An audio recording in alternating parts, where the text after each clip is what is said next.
पश्चिम बंगाल में वो हो गया जिसकी कल्पना शायद ममता बनर्जी ने कभी सपने में भी नहीं की होगी।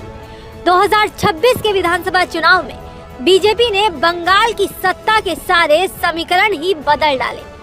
दीदी के दो फूल मुरझा गए और भाजपा का कमल पूरी शान से खिल गया।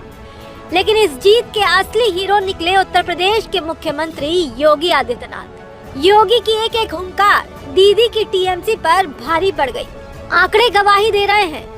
यूपी के मुख्यमंत्री योगी आदित्यनाथ ने बंगाल की जिन सीटों पर प्रचार किया, उनमें से करीब 20 सीटों पर बीजेपी ने परचम लहराया है। स्ट्राइक रेट ऐसा कि बड़े बड़े राजनीतिक पंडित हैरान हैं। सोनामुखी, कांधी दक्षिण से लेकर कल्याणी और दमदम तक जहां जहां योगी के कदम पड़े, वहां टीएमसी का सूपड़ा साफ हो गया। यूपी के सीएम योगी आदित्यनाथ बंगाल चुनाव में भाजपा के स्टार प्रचारकों में से एक थे। ऐसे में उन्होंने बखूबी अपनी जिम्मेदारी को निभाया। पश्चिम बंगाल की कई विधानसभा सीटों पर धुआंधार चुनाव प्रचार किया।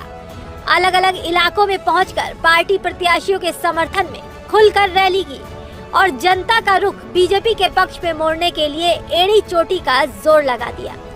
तकरीबन 22 सीटों पर मुख्यमंत्री योगी ने अपनी पार्टी के लिए जबरदस्त माहौल बनाया, जिसका सीधा असर नतीजों पर दिख रहा है। योगी आदित्यनाथ ने सोनामुखी, नंदकुमार, कांधी दक्षिण, बाराबनी, रामपुर हाट, बोलपुर, माथाभांगा, धूपगुड़ी, पिंगला, जौयपुर, गारबेटा, जोरासाको, चकदहा, उदय नारायणपुर, नवद्वीप, कटवा, बागदा, धानेखाली और राजारहाट गोपालपुर विधानसभा क्षेत्रों में जनसभाएं की थी।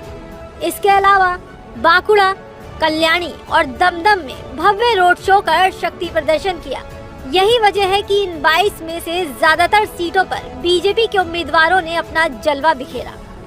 हैरानी की बात यह है कि जिन 22 क्षेत्रों में योगी गए, वहां टीएमसी महज 2 सीटों धानेखाली और बोलपुर पर ही सिमट कर रह गई। यानी योगी के रोड शो और रैली में उमड़ा जनसैलाब महज भीड़ नहीं, बल्कि सत्ता परिवर्तन की आहट थी, जिसे समझने में टीएमसी ने भारी भूल कर दी। ममता बनर्जी के गढ़ माने जाने वाली सीटों पर भी बीजेपी ने सेंध लगा दी है। योगी आदित्यनाथ ने अपनी रैलियों में बिना लाग लपेट के सीधा प्रहार किया था। मुस्लिम तुष्टीकरण के मुद्दे पर ममता सरकार को जमकर सुनाया था। उनके दमदार भाषण, जिसमें उन्होंने बंगाल की धरती पर जय श्री राम का नारा बुलंद किया, उसने मतदाताओं के ध्रुवीकरण में बड़ी भूमिका निभाई। योगी के भाषणों ने जमीन तैयार की और नतीजों ने मुहर लगा दी। फिलहाल बंगाल की ये जीत भाजपा के लिए महज एक चुनावी जीत नहीं, बल्कि एक वैचारिक विजय है।